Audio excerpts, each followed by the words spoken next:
Nah, itu tadi sedikit video klip Taman Sari Water Coaster.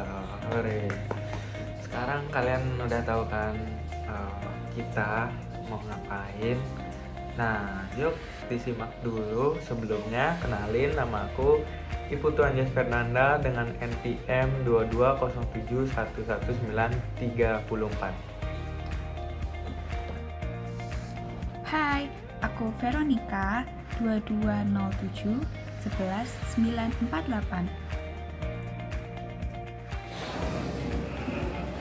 Halo semuanya, nama aku Pasraka, NPM 2207111976. Jadi guys, Taman Sari Water Coaster itu terletak di Kompleks Keraton Yogyakarta, tepatnya di sebelah barat dan selatan atau sebelah selatan Pasar Ngasem. Taman Sari terletak di Kampung Taman, Kecamatan Keraton, Kota Yogyakarta. Nah, tempat wisata kan pasti ada tiketnya kan. Nah, tiket masuk dari Taman Sari ini cukup terjangkau lah untuk kaum mahasiswa di Yogyakarta. Nah, tiket untuk orang lokal itu Rp5.000, terus kalau turis atau wisatawan asing itu Rp15.000. Terjangkau lah untuk sebuah objek wisata yang terkenal. Sekarang sejarah dari Taman Sari Water Coaster.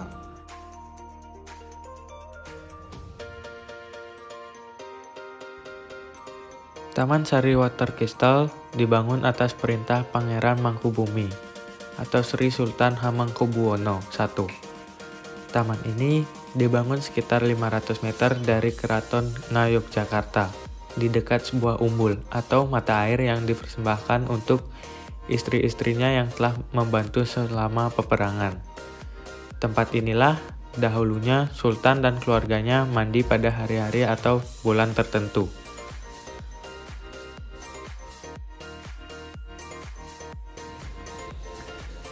Selain Pasiraman Umbul Binangun yang merupakan kolam pemandian raja, inti dari Taman Sari tersebut, Taman Sari juga terkenal dengan masjid bawah tanah, yaitu Sumur Gumuling yang fotogenik. Di bagian tengah bangunannya yang terbuka terdapat 4 buah tangga jenjang naik dan bertemu di bagian tengah. Nah, setelah sejarah yang sudah saya jelaskan, berikut ada masalah-masalah di Taman Sari.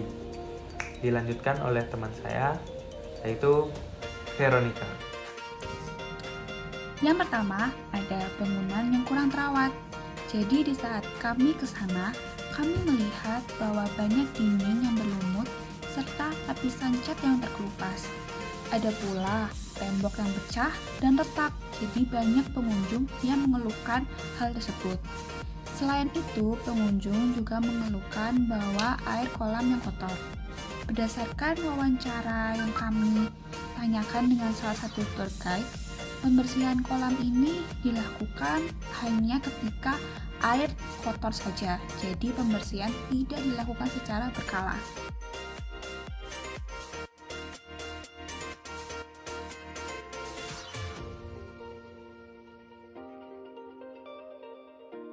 Yang kedua adalah terkesan gersang. Kompleks Taman Sari berikut juga terkesan gersang. Warna dinding bangunan Taman Sari dan kurangnya tanaman menyebabkan kesan gersang ini.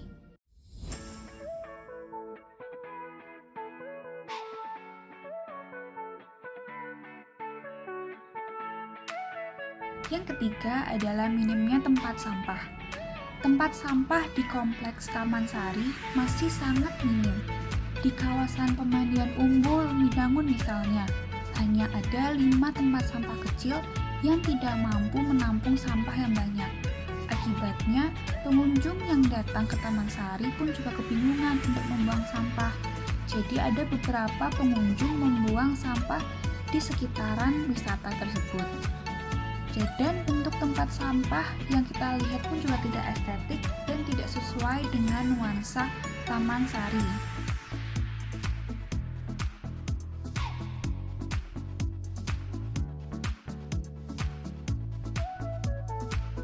Yang keempat adalah tidak ada tempat duduk dan teduh. Tidak ada tempat duduk di Taman Sari. Jadi, di saat suasana yang semakin gersang, di saat cuaca terik panas, juga membuat pengunjung sulit untuk mencari tempat beristirahat. Akibatnya, banyak pengunjung yang memilih untuk duduk di tangga atau di depan pintu masuk ruangan, sehingga menghalangi pengunjung lain.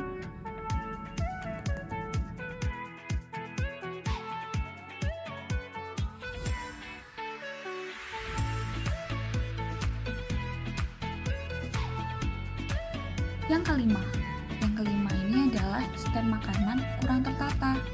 Terdapat stand makanan sebelum pintu masuk Taman Sari dan di depan Gapura Agung. Kedua lokasi ini termasuk kurang tertata dan rapi, jadi tidak terdapat kursi atau tempat makan yang memadai. Lalu, fitur untuk tempat makan ini pun juga tidak sesuai dengan tema yang ada di Taman Sari berikut, jadi kurang cocok.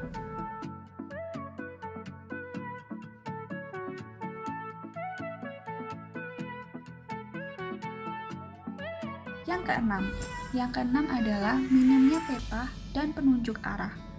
Hanya ada satu peta di Taman Sari, itu pun sangat jauh di depan pintu masuk Taman Sari. Kami mengamati ada beberapa turis yang tersesat, dan kami pun juga tersesat, serta banyak review pengunjung yang mengaku tersesat dan bingung di kawasan Taman Sari tersebut.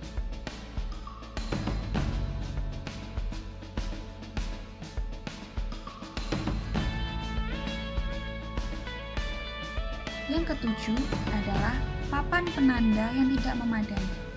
Jadi ada papan-papan penanda yang berisi peraturan atau petunjuk. Tetapi papan-papan tersebut ini sangatlah pendek dan sudah berkarat. Tulisan yang tercantum di dalamnya pun juga tidak bisa dibaca lagi. Dan itu pun juga hanya satu papan penanda di sebelah kolam Taman Sari.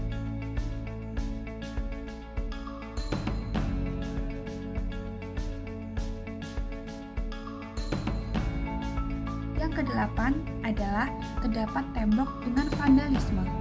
Jadi di saat kami ke sana dan melihat masuk ke dalam gedung Taman Sari, kami melihat bahwa tembok-tembok yang dicoret ini adalah pihak yang tidak bertanggung jawab, khususnya tembok menara di perpandian Umbul Binangun.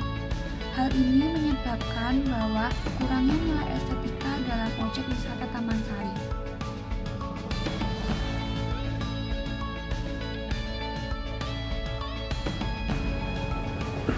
Nah, dari masalah-masalah yang udah kita jelasin tadi, kita menyadari bahwa masih ada banyak hal yang bisa kita lakukan untuk mengembangkan Taman Sari Water Castle ini.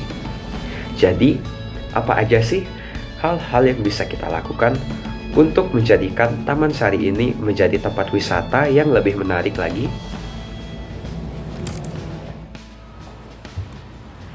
Yang pertama, bangunan Taman Sari bisa direstorasi atau diperbarui. Lumut, cat yang terkelupas, juga coretan pada tembok bisa dibersihkan dan dicat ulang. Tidak hanya itu, harus dilakukan pemeriksaan dan pembersihan rutin untuk bangunan Taman Sari ini. Yang kedua, pada bagian dalam Taman Sari ditambahkan tanaman berbunga untuk menambahkan nilai estetika. Pada bagian luar Taman Sari sendiri ditumbuhkan pohon yang rindang untuk menambah keteduhan di kawasan Taman Sari. Selain menumbuhkan tanaman berbunga di dalam kawasan Taman Sari, desain pot yang digunakan juga bisa diganti dengan desain yang lebih menarik, seperti ditambahkan ukiran yang menunjukkan nuansa Yogyakarta di dalamnya. Yang ketiga, karena tempat sampah di kawasan Taman Sari sangat terbatas, perlu ditambahkan tempat sampah yang memadai dan didesain sesuai dengan vibe Taman Sari itu sendiri. Selanjutnya, perlu ditambahkan pula tempat duduk di kawasan Taman Sari. Bila perlu, tempat duduk tersebut diletakkan pada tempat yang teduh dan berdekatan dengan stand makanan. Yang kelima, stand penjualan makanan akan disediakan di tempat khusus yang tertata dan selaras dengan suasana di Taman Sari. Selain stand makanan, bisa pula ditambahkan stand souvenir yang menjual pernak-pernik bertemakan budaya atau khas Taman Sari.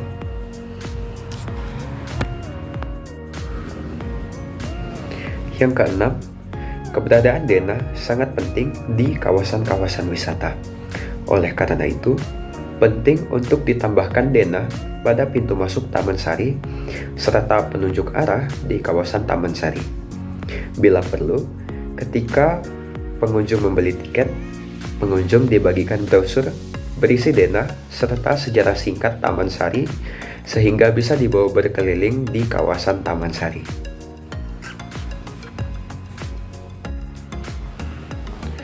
Papan penanda berperan penting untuk memberikan panduan bagi pengunjung, sehingga papan penanda harus berfungsi semaksimal mungkin dan dapat menarik perhatian pembacanya. Oleh karena itu, papan penanda yang lama di lingkungan Taman Sari harus diganti dan dibuat lebih tinggi, kurang lebih setinggi pandangan mata, sehingga lebih menarik perhatian untuk dibaca. Bahan papan penanda juga diganti dengan plastik sehingga tidak berkarat. Dan yang terakhir, namun tidak kalah penting, adalah pada tiap ruangan di Taman Sari diberikan papan berisi sejarah singkat mengenai ruangan tersebut, sehingga kita bisa memberikan edukasi lebih kepada pengunjungnya. Tour guide nantinya akan menjelaskan sejarah dan cerita mengenai ruangan tersebut secara lebih lengkap, sehingga fungsi papan informasi ini tidak menggantikan fungsi tour guide yang ada di Taman Sari. Nah, itu tadi penjelasan dari kami tentang Taman Sari, masalah-masalahnya untuk improve ke depannya, menjadikan Taman Sari itu lebih indah dan lebih nyaman untuk wisatawan di Jogja. Nggak kerasa udah lama kita menemani kalian. Maaf bila ada salah kata, ucapan, mohon maaf. Terima kasih. Dadah.